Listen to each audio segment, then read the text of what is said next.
Fala pessoal, beleza? Firmeza? Nos últimos dias, um grande influenciador da micromobilidade elétrica começou a sugerir não só que você venda seu patinete de alta performance, mas que também cancele a compra e até desista de entrar aí no mundo dos micromodais elétricos de alta performance. Só que existe uma parte dessa história que quase ninguém está explicando direito. E isso aqui, galera, não é um ataque pessoal a ele não, tá?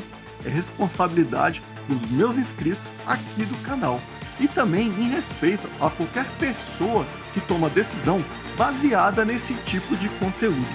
E é exatamente por isso que isso aqui não é uma opinião minha jogada ao vento não, tá galera? Isso aqui é análise. Está começando agora mais um Mono Análise. Galera, vamos começar com um fato bem simples, tá? A resolução do CONTRAN número 996, ela não apareceu ontem não, turma. Nem tampouco ela surgiu semana passada. Ela já existe desde 2023. Ou seja, quem acompanha de perto a micromobilidade elétrica já sabia que a regulamentação e a aplicação dela ia começar agora, finalzinho de 2025, né? Dezembro. E isso não é surpresa para ninguém, tá? E é justamente por isso que me preocupa quando, anos depois, começa a surgir um discurso sugerindo que a solução é simplesmente abandonar tudo isso. Quando alguém fala para você vender seu equipamento ou cancelar a compra, ele não está resolvendo o problema da regulamentação, ele está transferindo todo o risco para você, galera. Quem comprou baseado em conteúdo, review, recomendação e incentivo ao modal, não pode simplesmente ser tratado como alguém que agora precisa se vir aí, entendeu? E ainda tem mais um ponto que me incomoda nesse discurso, galera, que é a ideia de vender o seu patinete ou monociclo de alta performance simplesmente passando o problema adiante. Quem acompanha o tema sabe como o cenário está hoje, mas nem todo mundo sabe, né, turma? E empurrar essa responsabilidade para outra pessoa não me parece um caminho aí mais correto. O que vocês acham, hein? Agora, vamos entrar numa parte que pouca gente quer discutir, entendeu? Se meu monociclo ou patinete de alta performance virar ciclomotor, isso automaticamente é o fim do mundo, galera? Bem, para mim não, tá? Ou seja, ciclomotor elétrico não é uma inovação nova não, tá, turma? Ele já existe dentro da própria lei.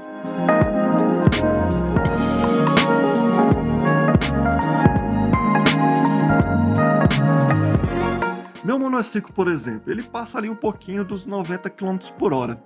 Aqui no meu estado, o limite aqui das vias públicas, eu acho que é no máximo 80 km por hora, tá? Pelo menos eu nunca vi nada ali acima disso. Ou seja, tecnicamente falando, eu consigo acompanhar o fluxo de trânsito com segurança sem atrapalhar ninguém, entendeu? Sem atrapalhar o trânsito.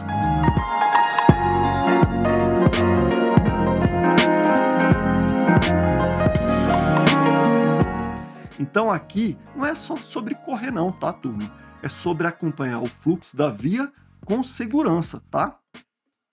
E se o meu monociclo elétrico for enquadrado como ciclomotor, o próprio Código de Trânsito brasileiro já prevê o que é necessário, que no caso teria que ter ali a carteira tipo ACC, se eu não me engano, né? Ou a CNH do tipo A.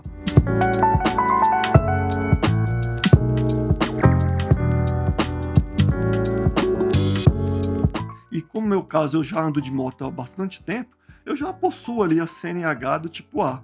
Mas para quem não tem, é muito simples, tá? Só basta tirar lá a CC e beleza. Então, galera, ou seja, não é ilegal, não é impossível, é regulamentado, entendeu? Eu vi um caso agora recentemente de um emplacamento de um patinete de alta performance lá em São Paulo, tá? Me mandaram aí pelo WhatsApp e se não me falha a memória, a pessoa que me mandou falou que pagou mais de R$1.000 ali para fazer o emplacamento do patinete, né? E galera, na minha humilde opinião, eu acho super caro, né, para um micromodal elétrico pagar isso tudo. Se eu não me engano, se não me falha a memória, é o mesmo preço pagando de um carro e de uma moto, entendeu? E aí sim, isso poderia ser mais barato. E até concordo com a pessoa que me mandou, porque isso aí, galera, pode virar aí até um absurdo, né?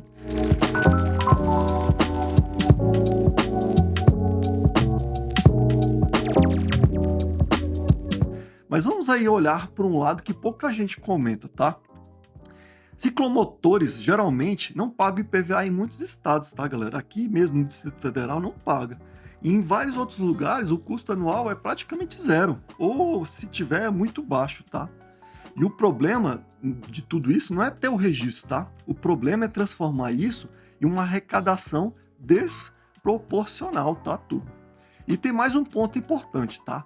Mesmo exigindo o custo ali do emplacamento, isso também abre portas, tá? Como um veículo regularizado, olha só, pensa comigo, você pode circular livremente pelas ruas.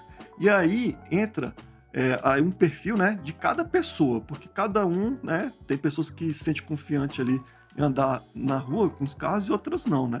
Por exemplo, o meu caso, eu até vejo vantagem caso meu monociclo elétrico, né, seja considerado um ciclomotor, porque ali no meu uso, né, eu prefiro muito mais andar nas ruas do que em ciclovias ou calçadas. Por outro lado, isso também teria um impacto negativo, né? Eu gosto bastante de andar com o meu monociclo elétrico aqui no Parque da Cidade. Todo final de semana eu vou ali no Parque da Cidade, dar um rolezinho, né? E provavelmente, né, isso não poderia mais utilizar meu monociclo, né, nesses locais. Ou seja, não é uma discussão simples, tá vendo, galera? E existe prós e contras. E aí cada um precisa analisar o que faz mais sentido para a sua realidade. Ah, tem um outro argumento que eu vi bastante aí ultimamente, tá, galera? Que foi o seguinte: se meu monociclo virar ali um ciclomotor e se a bateria ficar muito baixa e eu precisar usar a ciclovia por questões de segurança, né? Já que o nível ali da bateria não é suficiente para eu continuar ali andando no meio da rua. Como ficaria, hein?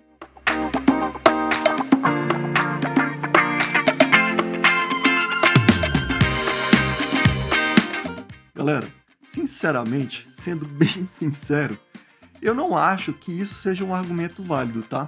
Isso é falta de planejamento de uso.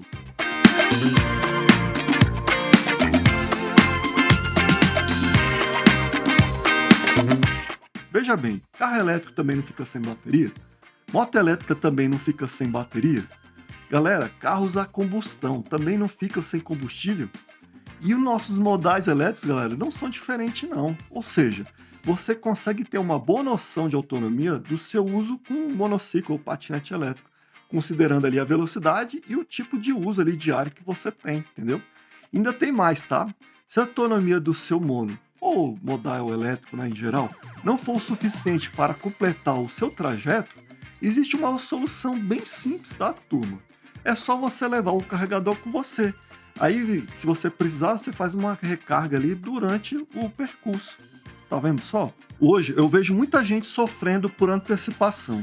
Vejo criadores criando conteúdos incentivando outras a venderem seus modais elétricos de alta performance, a cancelarem compras, abandonarem de vez a micromobilidade elétrica, sem sequer saber como essa regulamentação realmente vai se consolidar aqui no nosso país.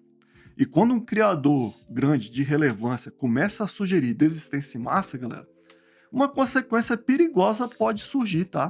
O mercado pode desvalorizar, o usuário começa a perder dinheiro, empresas podem até quebrar e a evolução tecnológica desacelera. E no final de contas, quem paga toda essa conta, hein? Adivinha só? É eu, é você, é todos nós usuários, galera. E eu não estou aqui dizendo que está tudo perfeito não, tá? Porque, sinceramente, não está. Existem erros técnicos na forma de como a norma vem sendo aplicada. Inclusive, eu já fiz até 2 conteúdos aqui no canal sobre isso. Principalmente lá no primeiro estado da federação aplicando a resolução, tá? Que é lá o estado de São Paulo. Que eles vêm classificando os monociclos elétricos baseando apenas no critério técnico, né? Da resolução do CONTRAN 996, que é a velocidade máxima. Se você quiser assistir, eu vou deixar os links desses 2 vídeos, tá? Na descrição aqui desse vídeo. Mas me promete uma coisa, tá, galera? Vocês só vão lá depois que terminar esse conteúdo aqui, tá? Beleza? Bem, galera, continuando aqui, né? Existe ali um certo abuso? Pode até existir, tá? Existe também cobrança desproporcionais? Pode sim existir. Mas existe também uma diferença gigantesca entre lutar por uma regulamentação mais justa do que simplesmente abandonar aí todo o modal. Porque, na minha humilde visão, galera, incentivar pessoas a desistir de algo que elas acreditam já investiram e usa ali no dia a dia, não é proteção, tá, pessoal? É fazer todo mundo desistir antes mesmo de tentar resolver. E a mobilidade elétrica aqui no Brasil já enfrentou desafios demais para chegar até aqui. Poucas lojas especializadas, escassez aí de assistências técnicas confiáveis, muita desformação, galera, no caminho. E a evolução tecnológica nunca acontece sem resistência. Novas soluções sempre passam por fases de dúvidas, adaptações e ajustes, né, galera? E quase sempre o maior desafio não é a tecnologia, é a forma como a sociedade reage a ela. Regulamentar faz parte da evolução do processo, galera. Ajustar regras faz parte do amadurecimento de qualquer mercado. E isso não seria a primeira vez, galera. A gente já viu algo parecido acontecer na primeira onda dos patinetes elétricos compartilhados no Brasil. Quem não lembra? Pelo menos aqui em Brasília, se eu não me falha a memória, a gente teve aqui a Green, né? Green, sei lá. E a Yellow. A Yellow eu tenho certeza, tá? E aí, galera, o que acontece, né? O mercado ali cresceu rápido demais, sabe? E aí, o que acontece? Pela falta de regulamentação, né? E assim, muitos patinetes ali largados na rua e aí teve assim muitas reportagens na televisão. E aí, qual foi o resultado de tudo isso, galera? Praticamente todas as operações ali de patinetes elétricos foram encerradas antes mesmo que do mercado amadurecer. Galera, se o seu micromodal elétrico virar ciclomotor, a gente se adapta, a gente regulariza, a gente cobra regras justas, porque a evolução da mobilidade nunca aconteceu sem mudança e nunca vai acontecer. Mas desistir antes da batalha começar, galera, não dá, né? Não combina com quem acredita de verdade na evolução da micromobilidade elétrica no Brasil, nem com quem escolheu produzir conteúdos para fortalecer esse movimento. E se você curte conteúdo sério, direto e sem terrorismo sobre mobilidade elétrica, se inscreve aqui no canal, galera. Ativa o sininho, porque, galera, eu estagnei aí nos 15 mil inscritos, galera. Vamos dar uma força aí para quem realmente traz conteúdo de relevância aqui e sérios para nossa comunidade. Já ia me esquecendo. Também me segue lá no Instagram, porque lá eu sempre estou postando coisas lá sobre bastidores, dicas, né? Rolezinhos. E agora também eu estou compartilhando ali um pouco da minha vida pessoal, né? Do meu dia a dia, beleza? Então anota aí, tá? @canal Edudantes, belezinha? Tamo junto? Bem, galera, agora eu quero saber a sua opinião. Você acha que o caminho é abandonar o modal ou adaptar e evoluir, hein? Comente aqui. Isso não é pânico, tá, galera? Isso é análise. E essa foi mais uma monoanálise.